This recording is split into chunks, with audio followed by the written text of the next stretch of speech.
I'm gonna be doing a creepypasta. That creepypasta is Squidward Suicide. Okay, I just want to start off by saying, if you want an answer at the end, prepare to be disappointed. There just isn't. I was an intern at Nickelodeon Studio for a year, 2005, for my degree in animation. It wasn't paid, of course. Most internships aren't, but I did have some perks beyond education. To adults, it might not seem like a big one, but most kids at the time would go crazy over it. Now, since I worked directly with the editors and animators, I got to view the new episodes days before they aired. I'll get right to it without giving too many unnecessary details.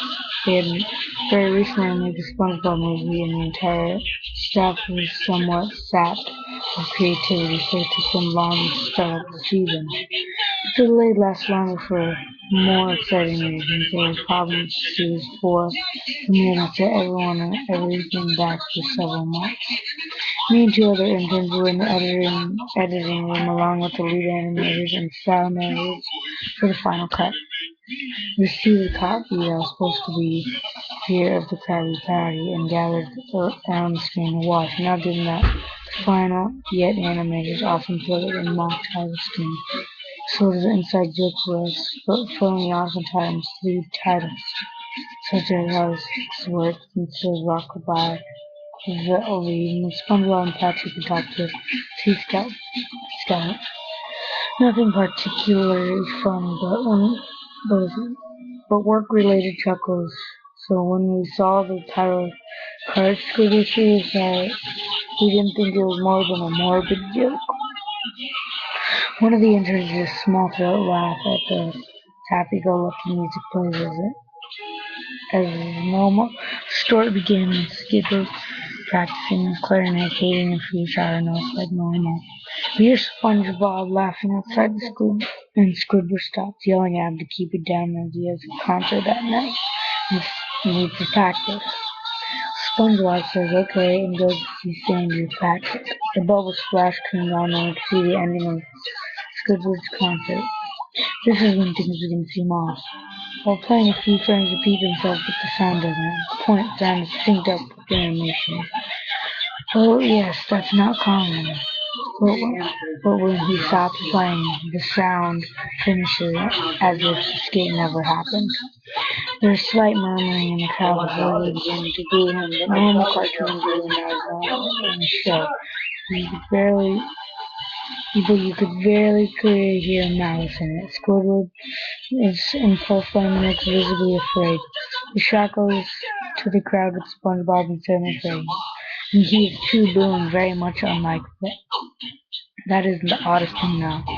What is odd is everyone has hyper-realistic eyes, very detailed, clearly not shots of real people's eyes, but something a bit more real than CGI. People were red, some of us looked at each other, obvious confusion. But since we weren't the writers, we didn't question the appeal to children yet. The shot goes sitting on the edge of his bed, looking very forlorn. The view out his porthole window is of the night sky, so it isn't very long after the concert. The unsettling part, my mistake, is at the point there's no sound, literally no sound. Not even feedback from the speakers in the room. It says the speakers are turned off. The status showed them working perfectly. He just sat there blinking in silence for about 30 seconds. Then he started to sob softly. He put his hands, parentheses, tentacles over his eyes and cried quietly for a full minute more. All the while, a sound in the background, very slowly going from nothing to barely audible. It sounded like a slight breeze through the forest. The screen slowly began to zoom in on his face. By slow, I mean it's only noticeable if you look at the shot's 10 seconds apart by side. Sobbing gets louder, more full of hurt and anger. The screen then twitches a bit, sorry, as if twists it on itself for a split second, then back to normal. The wind through the trees sound gets slowly louder and more severe. as if a storm is brewing somewhere. The eerie part is the sound, and Squidward's sobbing sounds real, as if the sound wasn't coming from speakers, but if the speakers were holes, the sound was coming through from the other side. As good as the sound as the studio likes to have, they don't purchase the equipment to be that good to produce sound of that quality. Below, the sound of the wind sounded very faint. Something sounded like laughing. It came at odd intervals and never lasted more than a second. We had a hard time pinning it. We watched the show twice, so pardon me if things sound too specific, but I've had time to think about them. For 30 seconds of the screen blurred and twitched violently, and something flashed over the screen, as if a single frame was supposed. The lead animation editor paused and rewound the film by film, but we saw it was horrible. It was still a photo of a dead child. It couldn't have been more than 6. His face was mangled and bloodied, one eye dangled, unturned face popped. He was naked down to his blood underwear. His stomach clearly come open, and his entrails laying beside him. He was laying on some pavement that was probably the road. The most upsetting part that there was a shadow of a photographer. There was no crime tape, no evidence, tags, or markers. The angle was completely off for a shot designed to be evidence. The wood seemed to be,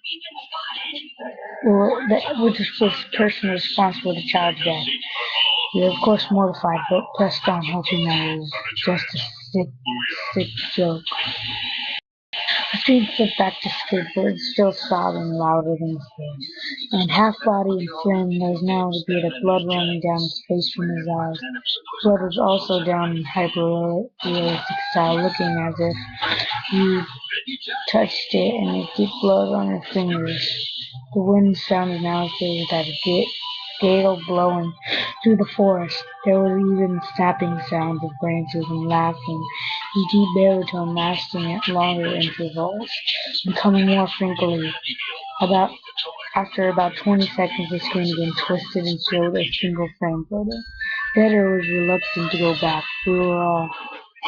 We knew he had to. This time the photo that it appeared to be a little girl, no older than the first child. She was laying on her stomach, her breath heaved in a pool of blood next to her. Left eye popped out the gate except for her underpants. Shells were piled on top of her above another crude cut along the back. Again, the body was on the stage, and the photographer's shadow was visible, very similar in size and shape to the first. Choked back, and one intern, the only female in the room, ran out. The show resumed.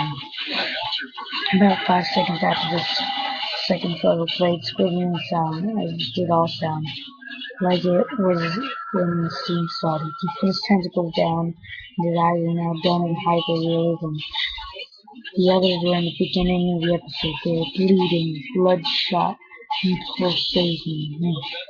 He just stared at the screen as if watching the viewer. After about 10 seconds, he started sobbing, this time not covering his eyes. The sound was piercing and loud, the most fear-inducing of all sobbing against the screen. Tears and blood were dripping down his face at a heavy rate.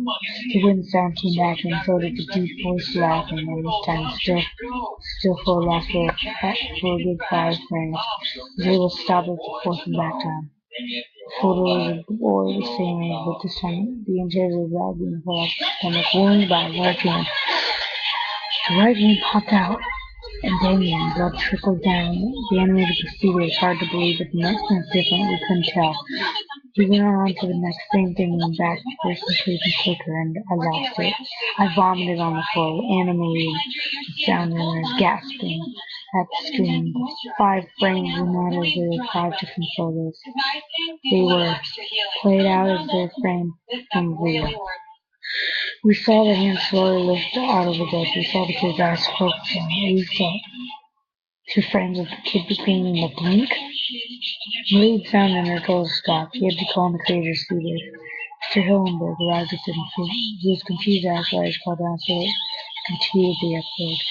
We saw all screen, all sound stopped, and was just staring at the viewer. Frame on the face for about 2 seconds. Took that pan and deep voice said, do it. and the seaman Squidward's hands are a shotgun. He pulls the gun in his mouth, he pulls the trigger, realistic blood and brain matter splatters at the wall, splatters the wall behind him in his bed. He flies back and forth. The last 5 seconds to throw his body on the bed on his side. No, I don't know if that's exactly stand then, but that's what Mr. Hillenberg is obviously angry at this. He demanded to know what the heck was going on. Most people left the room at this point, so it was just a handful of us watch it again, viewing the episode twice. And stared at the imprint the entire day in my mind and caused horrible nightmares. I'm sorry I stayed. The only theory concluded was the file was edited by someone changed from the gallery studios to here. The CTO was called in to analyze when it happened. The analyst of the file did not show it was edited by new material. However, the time stamp of it was only a mere 24 seconds before we began viewing it. All equipment is examined for foreign software and hardware as well as glitches, as if the timestamp may have switched and shows a long time, but everyone checked out fine. We don't know what happened, and to this day nobody does. There was an investigation due to the nature of the photos, but nothing came of it. No child scene was identified, and no clues from the data, and no involved no physical clues in the photos. We never believed the unexplainable phenomenon. I'm sorry if I can't pronounce it before, but now that I have something happen, I can't think of anything beyond that moment. Temporal elements. I think twice about things. Well, what do I think of this? It may be true, but I don't know. Until next creepypasta. Bye. Have nice dreams.